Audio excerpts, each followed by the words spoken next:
Hello, and thank you for joining us today in our studies of 2 Samuel. Today we are in 2 Samuel chapter 12. And as we come into chapter 12, David has committed adultery with Bathsheba.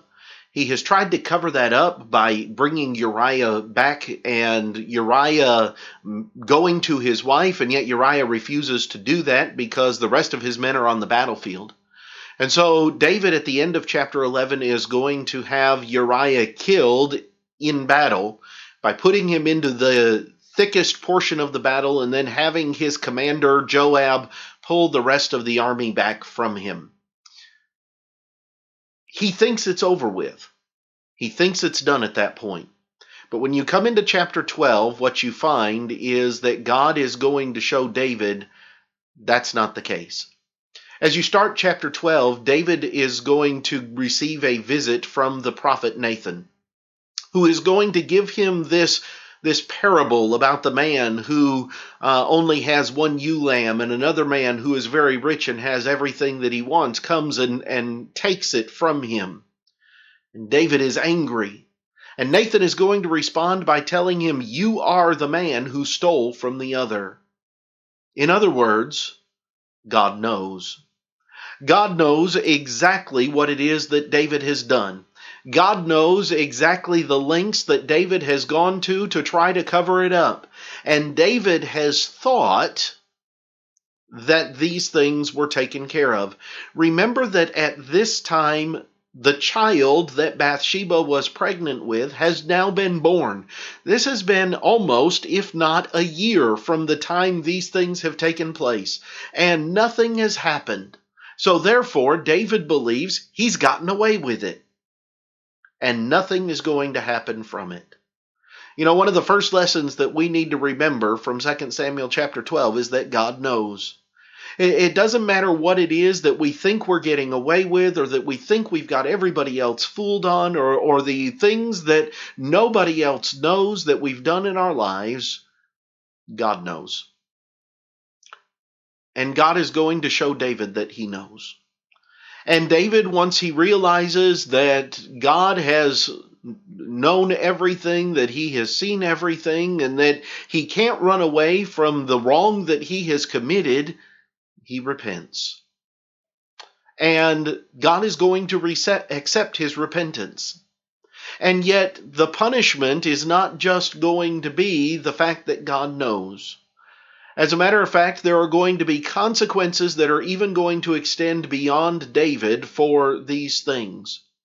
And so when you move into the middle portions of chapter 12, you have God laying out this punishment, and it is going to be a matter of the punishment being required to fit the crime.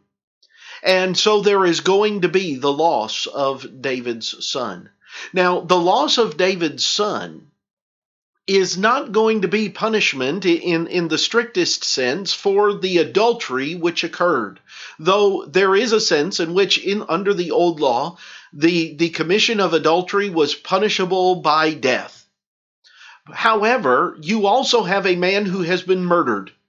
Now, he's not been killed by David's own hand, but David intentionally orchestrated the death of this particular man. It's going to be death by combat, but it's going to be specifically at the hands of David, putting this man in a position that he could not survive. God tells David that he is not going to take David's life for the life of the individual. He is going to allow him to live even though he killed Uriah. But that the consequences and what grew out of the relationship that he had with Bathsheba is going to bear the consequence for David's actions. Because the law demanded a response. The Old Testament principle of an eye for an eye and a tooth for a tooth, a life for a life. David's life is going to be spared because of his repentance, but he is going to lose the life of the child that came out of that relationship. David is going to be devastated by the message that is going to be received. The child is going to become sick. And for 7 days, David is going to pray to God, and he's going to plead with God, and he's going to ask for God not to do this. But the judgment has been rendered, and the child will die 7 days later. There are consequences to our actions. Sometimes we don't wind up bearing the brunt of those consequences. Sometimes it's the people around us. Sometimes it's those that we love. How many times do we see it be the case that there are choices that parents make, and it's the children that wind up bearing the brunt of the choices? Not all consequences are borne by the people that committed the offenses. Many times it is the case that others bear the brunt, whether directly or indirectly, of the consequences for the actions and the sins that we commit. But I want you to notice David's reaction as well to these things. When you come down into chapter 12, and after the servants are afraid to tell him that the child has died because he has been so distraught over the last 7 days, they're afraid he's going to hurt himself. They're afraid there's going to be some harm that is going to come out of the loss of the child. And yet David instead responds by saying, I will go to him, for he will not again come to me.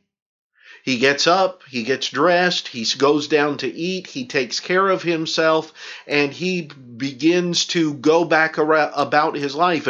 And they don't understand because he's been so distraught. And David explains by saying he was hoping that something would change. He was hoping that maybe the child's life would be spared, or that God's grace would be brought in this particular instance. But once that didn't happen, there's nothing more that he can do except to get up and to move on.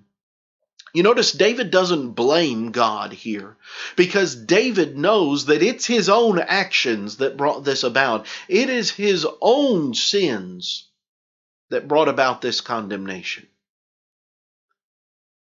But yet David is also set on what it is he's going to do next. He says, the child will not come to me, but I will go to him. David is going to live his life, and he's going to work in such a way that he makes sure that he can go to where his son is, to the place of rest. These are some of the lessons that we see in 2 Samuel chapter 12.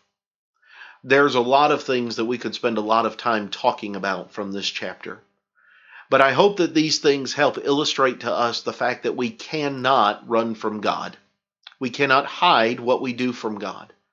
That there are always consequences for sin, but they may not always be personal consequences as far as specifically being something that happens to us, though it could certainly be argued that David had personal consequences as well by the trauma and the stress of what happens to his child. And yet at the same time, we need to understand that we need to be motivated to do what is right, to live our lives appropriately, and to follow after the laws and the commands of God, so that we can go to our loved ones who have gone before. I hope that these things have been beneficial to you. I hope that you'll join us next time as we examine 2 Samuel chapter 13. But until then, have a great day.